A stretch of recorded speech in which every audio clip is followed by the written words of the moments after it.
എന്ത് പറ്റി മനോഹരൻ ചേട്ടാ? ഇനി എന്തോന്ന് പറ്റാ? അപ്പൊ അളിയൻ കാര്യമൊന്നും അറിഞ്ഞില്ലേ? ഇല്ല. എന്നാൽ ഇനി ഞാനത് പറയാം, ആരും ഞെട്ടരുത്. Recent or incident under the Kerala, I won't take the names.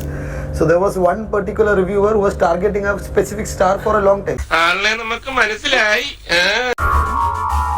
അരി അരി അരി അരി അരി അരി ഓരോ അരിമണിയും ഞാൻ പൊരിക്കും. നാളെ ബിരിയാണിയാണോ? ഞാൻ കുറച്ച് അരി വാങ്ങാനുള്ള. Then the star called him. பிரச்சனை என்னடா சார், உங்க பத்தி சொன்னாதான் அரி வாங்க முடியும்.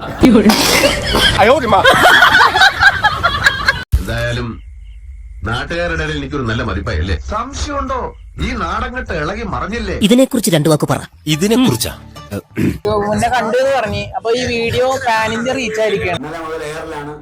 കൂട്ടുകാരനെ പിടിച്ച് കാറിനകത്തിരുത്തി മാർക്കയെ കുറിച്ച് എന്തൊക്കെ അപരാധം പറഞ്ഞു. നാട്ടുകാരും എന്തിനാടാ ദിനേശ നാട്ടുകാരെ ചിരിപ്പിക്കാൻ വേണ്ടി ഇങ്ങനെ ഓരോന്ന് ചെയ്ത് കൂട്ടുന്നത്? ഇത് ഇത്രയും വലിയ പുരുഷാവെന്ന് ഞാൻ ഓർത്തോ? ഇപ്പൊ നാട്ടിലെ കൊച്ചു പിള്ളേരെ കളിയാക്കി തുടങ്ങി. അതായത് ഇത് പാനിന്റെ ലെവലിലുള്ള ഒരു ഇന്റർവ്യൂ ആണ്. അപ്പൊ ഈ ടാഗ്, അതായത് ഈ അരി വേദിക്കുന്നു ഉണ്ണിമൂന്ന ഇഷ്യൂ എന്ന് പറഞ്ഞത്, ഉണ്ണിമൂന്നും സീക്രട്ട് ഇഷ്യൂ പാനിന്റെ ലെവലിൽ റീച്ച് ആയിക്കൊണ്ടിരിക്കുകയാണ്. തൂക്കിയല്ലോ നാഥാ. അതൊന്നും സാരമില്ല, ഇവരിതൊക്കെ പറയുക. ഈ ചിദംബരത്തിന്റെ വീഡിയോ കണ്ടപ്പോ എന്ത് തോന്നി? എന്ത് തോന്നാ, എനിക്കൊരു ഫ്രീ പ്രൊമോഷൻ ഒന്നും അങ്ങേര് അരിയോ അല്ലെങ്കിൽ ഭക്ഷണമോ അത്ര കളിയാക്കി പറയേണ്ട കാര്യമൊന്നുമല്ല. ഞാൻ വളരെ പ്രൗഡായിട്ടാണ് അരിയണം എന്ന് പറഞ്ഞുകൊണ്ടിരിക്കുന്നത്. നാണമില്ലാത്തവന്റെ പ്രശ്നത്തിൽ ഒരു ആല് കളിച്ചാൽ അതും അവനൊരു തണലാണെന്ന് ഷേക്സ്പിയർ പറഞ്ഞിട്ടുണ്ട്.